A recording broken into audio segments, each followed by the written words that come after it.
Hello everyone, welcome back to Tech Tricks Tutorials. In this video, I'm going to show you how to fix Snapchat support code SS06.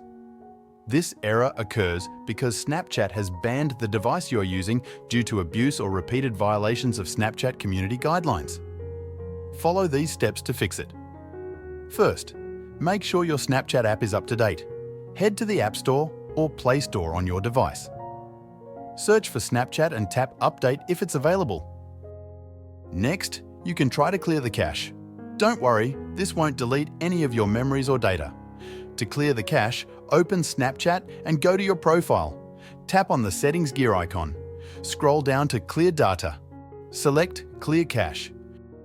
Uninstalling and reinstalling the app can fix underlying issues by giving you a fresh start. Long press on the app to uninstall. Go to the App Store on your iPhone or Play Store on your Android phone. Search for the Snapchat app and install it.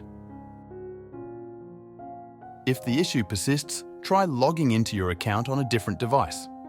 Use another mobile phone to try logging into Snapchat or go to the Snapchat webpage and try logging in. By following these steps, you should be able to fix the Snapchat support code SS06. If this video helped you, please leave a like and subscribe for more tutorials. Thanks for watching.